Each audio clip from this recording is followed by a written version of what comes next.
Hey everybody, and welcome to this deep dive into some really strange happenings over in Sequoia National Forest. Yeah, this one's going to be interesting. Yeah, so, we're not just talking about pretty trees and, the nature and all that. We're really going to get down into, some of the reports of, unexplained encounters and disappearances that have happened there. Right, and I mean, it's definitely got, this rich history of the forest itself. Oh, yeah, for sure. Tied with the indigenous populations and of course, these giant sequoia trees. Right.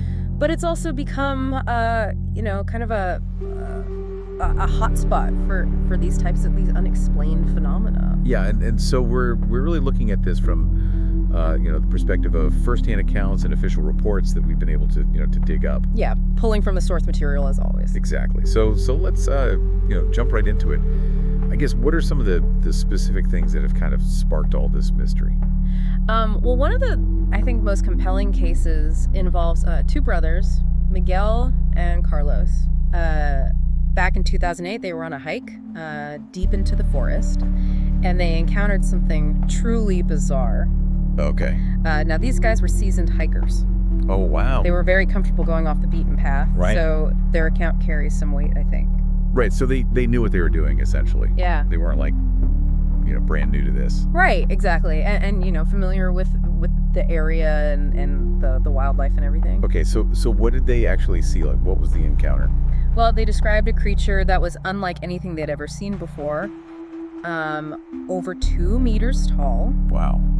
Covered in hair with a long snout and glowing eyes. Oh, wow. It sounds almost mythical, doesn't it? It does, yeah. And what's even more bizarre is they claimed that this thing was leaping from tree to tree. Wow. With incredible agility despite its size. Yeah, that's not anything that I've ever heard of. No. Especially, you said they were seasoned hikers. Exactly. So they would probably know, the difference between a bear and, something else. Right. And they were adamant it was not a misidentified animal. In fact, the encounter shook them up so badly they abandoned their planned route and just turned back. Oh, wow. Yeah. That's really unsettling. Yeah. So did they report this sighting to anyone? They did, and shortly after their encounter, they actually ran into a park ranger. Okay. In an area that they weren't supposed to be in based on their filed hiking plan. Oh, really? Now, this ranger was armed in a way that they found very unusual for a park ranger. Okay. He had both a handgun and a rifle. Yeah. And he started questioning them very specifically about whether they'd seen anything strange.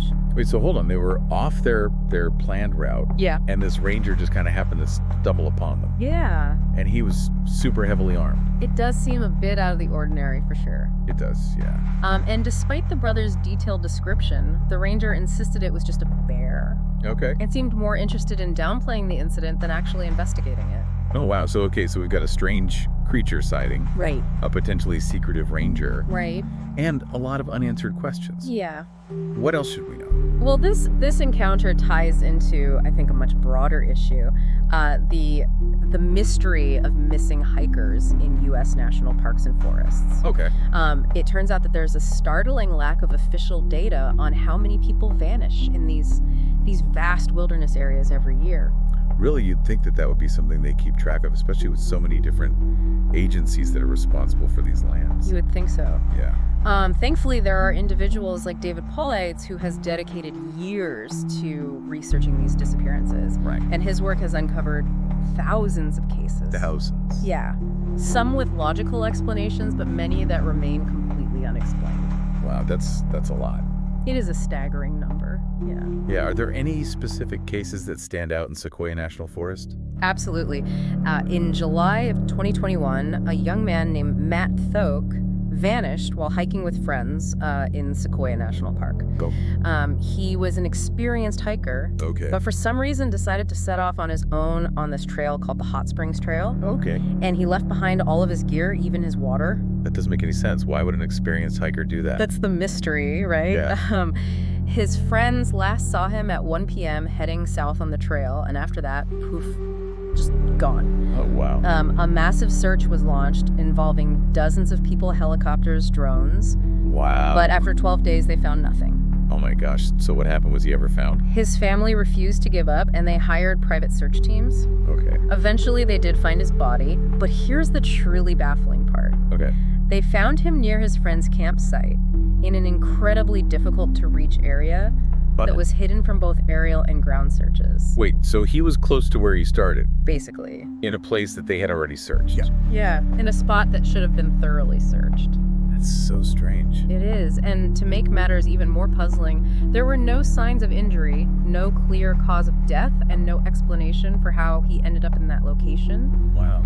The sheriff involved in the case even commented on how dangerous that particular spot was, Jeez. making it even harder to understand how Matt Thoke could have gotten there. Yeah, that's... Okay, so we've got like two incredibly strange cases here. Yeah. A creature sighting that like really defies explanation. Right. And a hiker who vanished only to be found in this like impossible location. Right. Could there be any kind of connection between these events? Yeah, it's a question worth considering. I mean, while we need to be careful about jumping to conclusions, it's hard to ignore the fact that both of these events took place in Sequoia National Forest, an area known for, its fair share of unexplained phenomena. Right. And is there any evidence at all to suggest that this creature the brothers encountered could be linked to Matt Thoke's disappearance? There's no direct evidence, no. And it's important to remember that correlation doesn't equal causation. Of course. Just because these events happen in the same area doesn't necessarily mean they're related. Right, but let's, consider the possibilities for a second. Yeah. Could this creature, if it exists, pose a threat to hikers? It's hard to say the brothers described feeling watched even after the creature disappeared. Right. Which is certainly unnerving. Yeah. But there's no indication that it acted aggressively towards them. Right. What about Matt Thoke, though? Could he have encountered this creature? Potentially. And if so, could it have contributed to his death in any way? Again, there's no evidence to support that theory. Matt Thoke's body showed no signs of injury. Okay. And there's no reason to believe that he was attacked by anything, let alone a large unknown creature. Okay, fair enough. Yeah. So if we're ruling out the creature as like a direct factor in his disappearance, what other possibilities are there? Well, we have to acknowledge the inherent dangers of the wilderness. Sequoia National Forest is a vast and rugged area. Steep terrain, dense forest, unpredictable weather. Right. It's very easy to get lost out there. It's not uncommon for hikers to get lost injured or even succumb to the elements. That's true. But Matt Thoke was an experienced hiker. Right. And he was relatively close to his campsite. Relatively, yeah. It just seems so odd that he would have gotten so disoriented, especially considering that he left all of his gear behind. It does seem odd, and the location where his body was found adds another layer of mystery here. Right? It was a treacherous spot. Yeah. Difficult to access and hidden from view.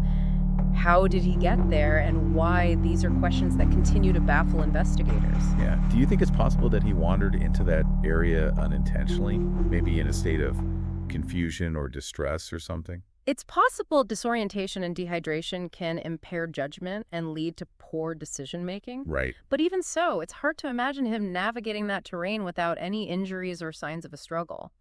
So if we're ruling out like a direct attack, Yeah. and we're struggling to explain how he could have reached that location on his own, what are we left with? That's the million-dollar question. Right. Some people have speculated about foul play, but there's no evidence to support that. Others have suggested more paranormal explanations. Right. But those theories tend to lack credible evidence as well. Okay, so we're dealing with a lot of unknowns. A lot of unknowns. These strange events, these baffling circumstances, and really no clear answers. Right. It's frustrating, but also kind of fascinating. It is, and it highlights how much we still don't understand about the natural world and perhaps even about ourselves. What about the ranger that the brothers encountered? Right. His behavior was pretty strange, wouldn't you say? It was unusual, yes. His Uh-huh. heavy armament, his presence in an area off their planned route, and his insistence on dismissing their sighting as a bear all raise questions. Yeah. Could he have been involved in like a cover-up of some sort? It's possible. Is it possible there's something more to this story than meets the eye? It's certainly a possibility. Some people believe that certain government agencies might be aware of these unexplained phenomena, Okay. but are deliberately suppressing information for reasons unknown. That sounds like something out of a conspiracy theory, but I have to admit it's an intriguing thought. It is. Is there any evidence to support that claim at all? Not concrete evidence. No, it's largely based on speculation and circumstantial evidence. Okay. But it's a theory that persists, especially in cases like this, where official explanations seem to fall short.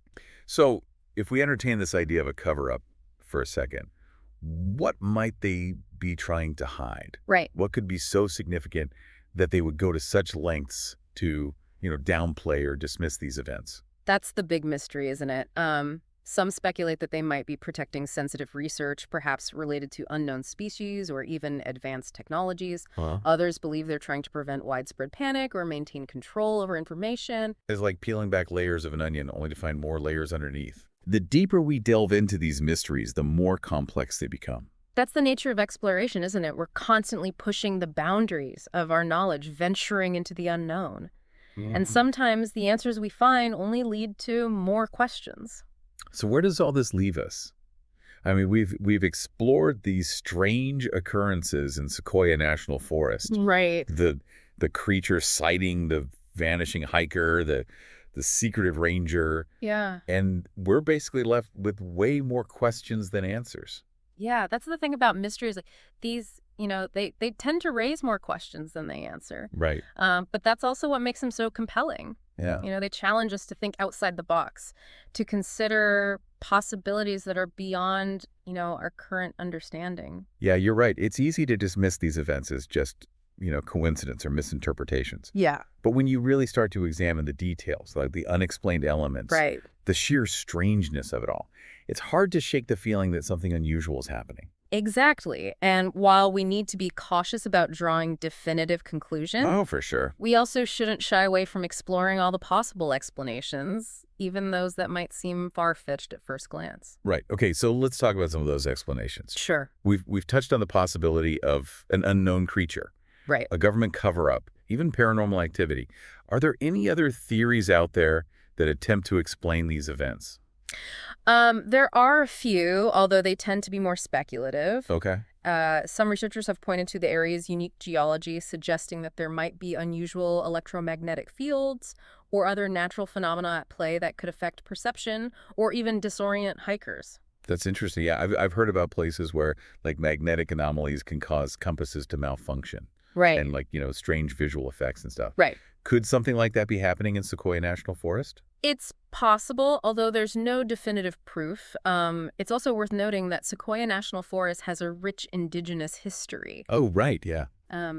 with many tribes considering the area sacred, and some believe that these unexplained events could be connected to ancient rituals or spiritual energies that we don't fully understand. That's a fascinating perspective. Yeah. It reminds us that there are ways of knowing and experiencing the world that go beyond our modern scientific understanding. Absolutely. And while we shouldn't discount scientific inquiry, it's important to acknowledge that there are aspects of reality that might elude our current methods of investigation. Yeah, I think the key takeaway here is that we need to keep an open mind. For sure. We may never have all the answers, Right. but that doesn't mean we should stop asking questions, exploring possibilities, challenging our assumptions. Well said. These mysteries serve as a reminder that the world is still full of wonder and the unknown. Absolutely. And who knows, perhaps someday we'll uncover the truth behind these strange happenings in Sequoia National Forest. Until then, I guess it's up to each of us to decide what we believe. Do you think there's something more to these events, or are they just a collection of strange coincidences? Let us know your thoughts. And if you're ever planning a hike in Sequoia National Forest, maybe bring an extra compass just in case.